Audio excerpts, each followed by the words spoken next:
Welcome back to the Restaurant Growth Show podcast. It's always a pleasure to chat with today's guest. He's the force behind transforming marketing strategies for hundreds of companies.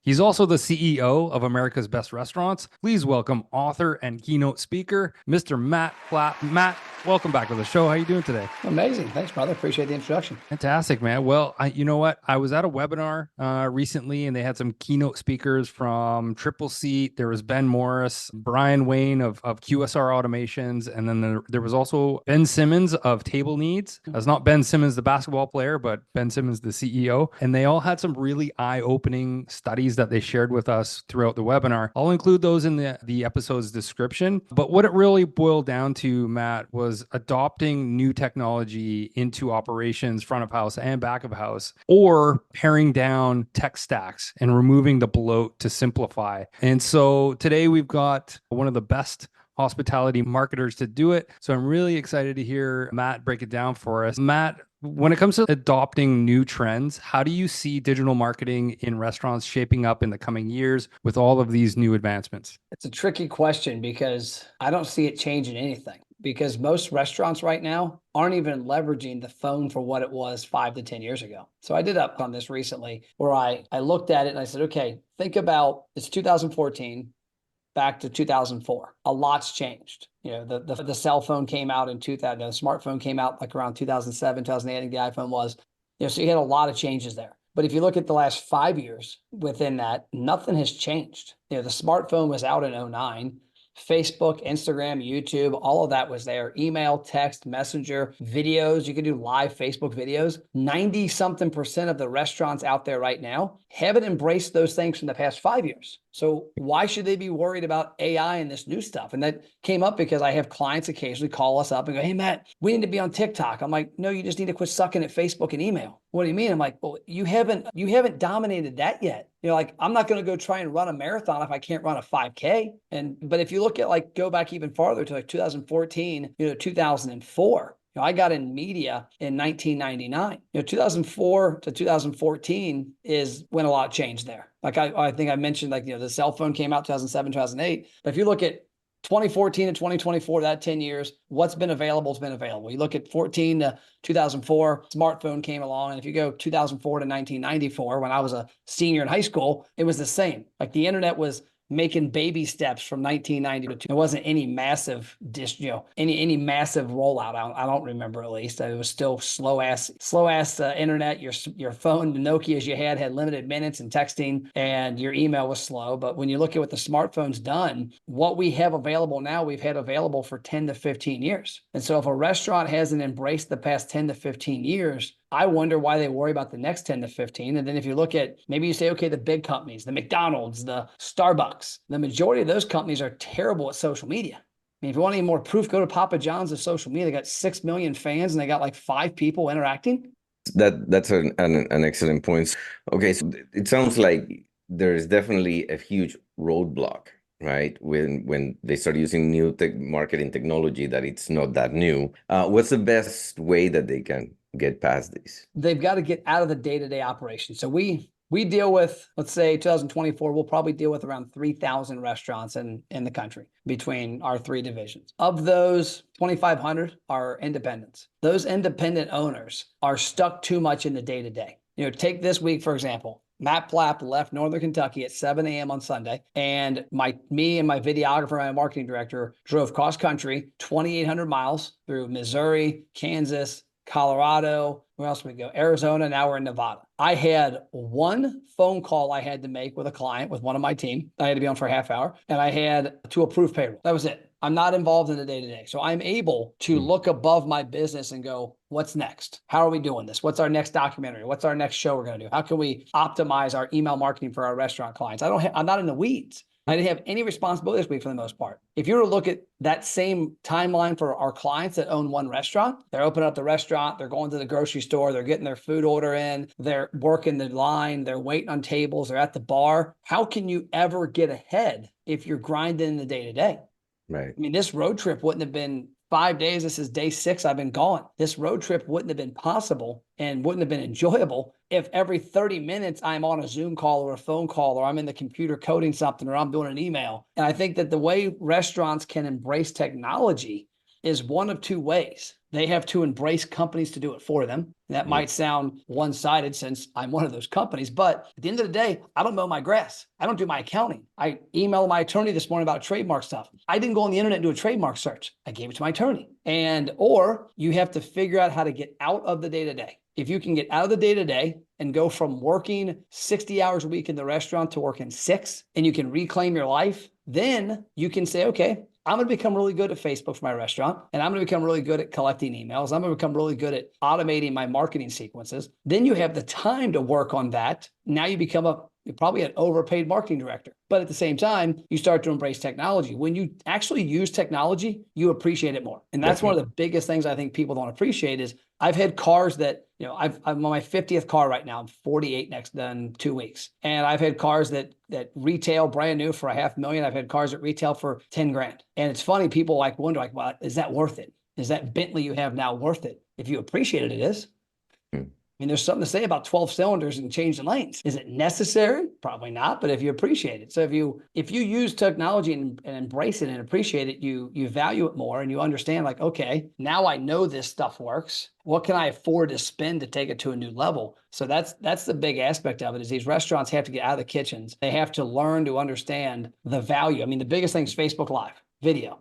Right. I stopped by a restaurant yesterday. This is a great story. Place is called Tacos Don Hector. It's in Arizona. And he found me on Instagram back in November of last year. He started as a tent in the back of a house doing Mexican food. By the way, phenomenal Mexican food. So he started in a tent, did that for a couple months, bought a food truck. In the time that he bought a food truck, he found me on Instagram. And I'm not taking claim for any of this crap. He just saw my Red Bull video where I talked about the fact that you can't just post your food every day. There's a lot of other stuff. He saw between the lines of what I was talking about because a lot of people just look at it at face value, go, oh, you can't be like Red Bull. He saw through it and he started going live all the time on Instagram and Facebook with him and his wife. Doesn't hurt that she's cute. So step one, get a cute wife. No. So he starts going live on Facebook with her, Instagram with her, and notices his increase in sales when he does videos like that versus a food picture and literally could correlate it like 300 likes, 30 likes, 50 people came by today, 5 people came by today. And when he saw that impact, he took it to the next level. Well, that food truck recently, 2 weeks ago, became a permanent food truck in a really nice location with a big courtyard, outdoor seating, all of that. And so he embraced because he saw through it and said, okay, I got to take this on head on. I'm marketing this restaurant. And then he saw the response he got and went, oh shit, this really works.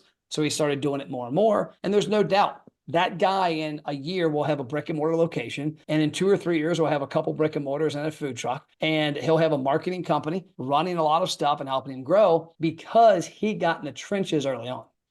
Yeah, it almost sounds counterproductive for a restaurateur to get out of the kitchen, but the advice is correct, right?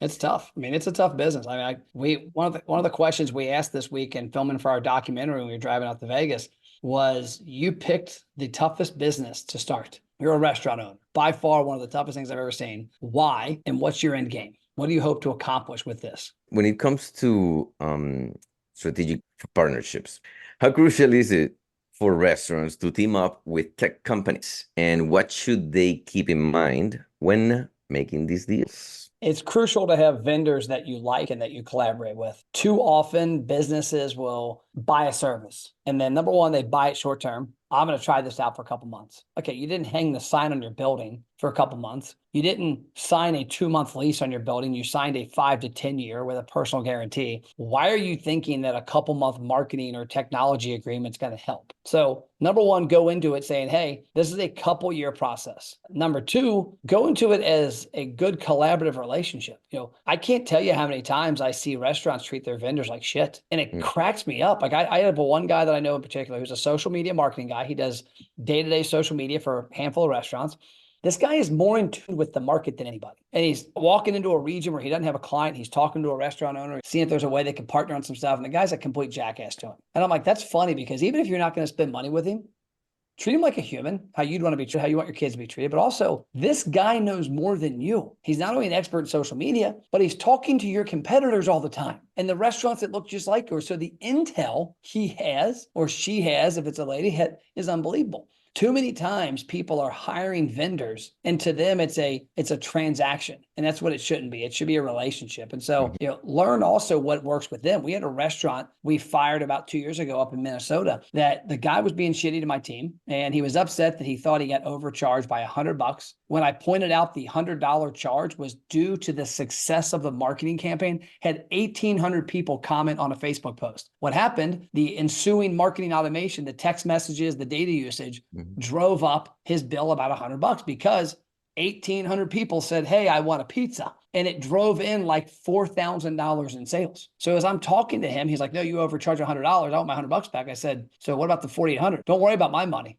Like I'm not worried about your profit, Matt. I'm like, well, that's a bad thing because if I go out of business, you don't get that result. And I said, on top of that, the fact you don't care, you're fired. Like I'm going to go ahead and cancel your agreement right now. We'll wind everything down the next 30 days. We'll go our separate ways. Like if you don't give a shit about my profit, why should I care about yours? That shows that we're not a collaborative relationship. And there's just a lot of old school thinking out there like that. And there's so many cool things out there. I mean, I tell restaurants all the time, I embrace the sales reps that walk in your restaurant. I promise you, they're 10 times smarter at what they're selling than you are. So if they're selling point of sale, they probably know 10 times more about point of sales than you do. So even if you're not buying, embrace it, become friends, become collaboration, And then on top of that, you never know who they are, never know who they know.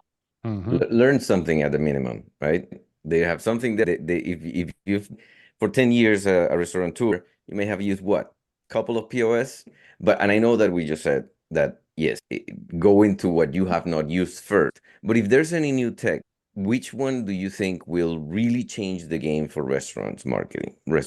I mean, I'll say this, it's not necessarily new tech, but I think it's newer. It's automation. It's connecting the dots between your systems. So there's a lot of restaurants that have what I call Frankenstein's marketing and operation systems. They have a widget on their website that helps people order. They have an email newsletter on their website. They have a loyalty program here. They have something on Facebook. They have something in their store. They have their point of sale. They have stuff everywhere that's not connected. One of the biggest things I teach my team from a marketing standpoint to understand how we can advise a restaurant better is go to all of their online touch points and touch them. Comment, click, share, fill out every form you can find. 9 out of 10 times, nothing happens. You comment on a Facebook post, nothing happens. You fill out a form on a website, nothing happens. You place an online order, something happens with an order, but why do I not get a review request the next day? Why do I not get a newsletter the next week? Why do I not get an offer 2 weeks from now? I mean, there's so many opportunities. So I think embracing marketing automation, and there's a lot of cool stuff out there, whether you're using stuff that's, off the shelf, like, different websites, or whether you're getting custom with a company. I don't know if you've heard of Zapier or not, but Zapier, I call it the expressway ramp. It's that you got the expressway here, you got the street you live on here, and there's a connector. There's that off ramp and that on ramp. And that's what Zapier is. It lets you connect things. There's a lot of opportunities. Hell, I remember back when Groupon or when Uber Eats first came out, and it was hard to harvest data with Uber Eats. Well, we went into Zapier and figured out a way, okay, we're going to have our clients' Uber Eats orders all go to this Gmail account. That's all it's for. The only place it exists is that account. We mapped out what an Uber Eats receipt coming through had, and it had the customer contact info on it. So we mapped it out. We had it go into Zapier, add it to a Google Sheet, add it to their email system. So everybody that ordered Uber Eats went through this little marketing automation funnel, got put into a email marketing system, and basically thanked them for their order. By the way, order direct next time. So I think automation's a big thing that's been around for marketing geeks like me the last 10 years, but a lot of restaurants don't understand it. I'd say another item technology-wise, which has some valid uses, is using AI to optimize what your social media person or email marketing person's doing. You can take what you think is a really well-written email and put it into Chat GPT and say, how could you make this email better to get people to click the button to order catering? Yep. And it'll give you some good results. Like I always tell people, AI tools like Chat GPT aren't going to replace workers. They're going to optimize workers, and they're going to make you better. Love Zapier and love AI and ChatGPT. The beauty that you don't have to say, like, as a marketer, you're like, oh, make it on Ada or anything like that. I mean, you just say exactly what you're looking for. Yeah, there was a technology before Zapier called If This Then That we used to use. Jose, you probably remember that. Then that is actually Zapier.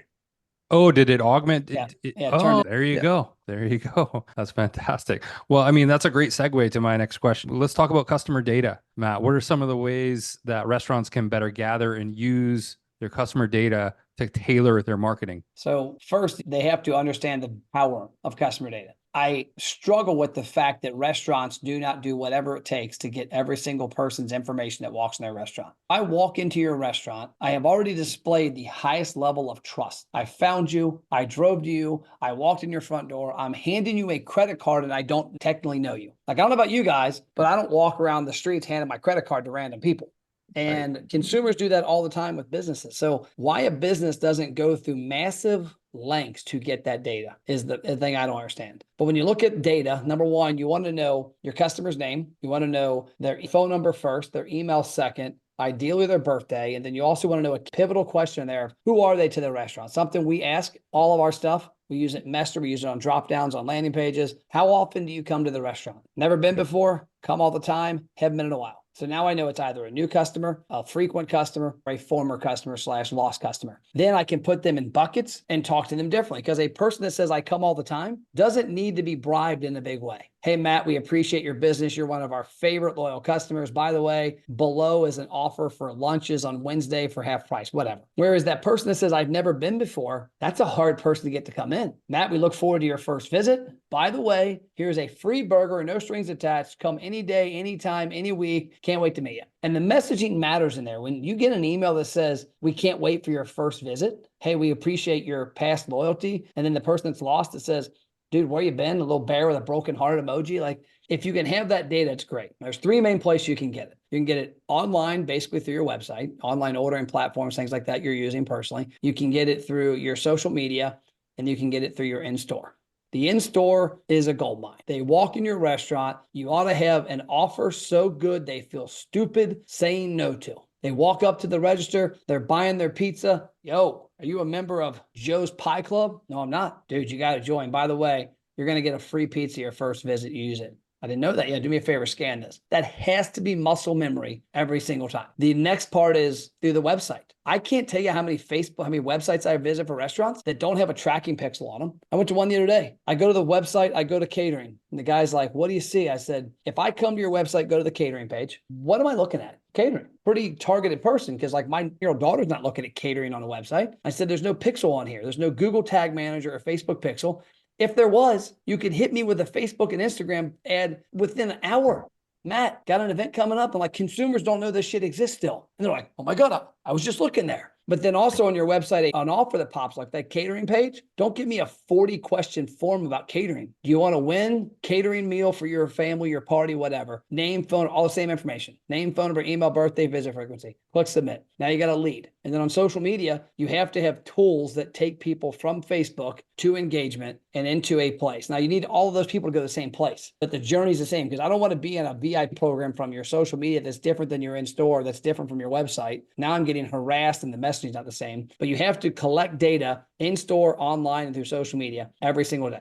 That's fantastic. Yep. As always, I feel a lot smarter after chatting with Matt. That's all the time we have for this episode today. Matt, now's your time to plug away. Where can restaurateurs connect with you? What's your platform of choice? MattPlapp.com is my website. MattPlapp.com. Started writing a daily blog a couple weeks ago. I think I'm like 3 weeks in, and I've got my daily podcast. You can find them there, Restaurant Marketing Secrets. I record every single day. It's on Spotify and all those places. And then, of course, if you've got a burning question or desire, my cell phone is 859-743-2408. I'm not going to sell you anything, because I don't sell anything. I'm not in my sales team. I'm not in operations. I love having conversations with restaurateurs that are looking to do things, take them to the next level. So hit me up there. It's a bold move, releasing the phone number on the internet, but obviously it's working for you, Matt. Speaking of plugs, this podcast is sponsored by Dine Pricing, real-time restaurant profitability. Dine Pricing uses artificial intelligence to improve restaurant profitability by dynamically updating menus across digital channels like Uber Eats, DoorDash, and Grubhub. That's all the time we have for this episode. Thanks again to Matt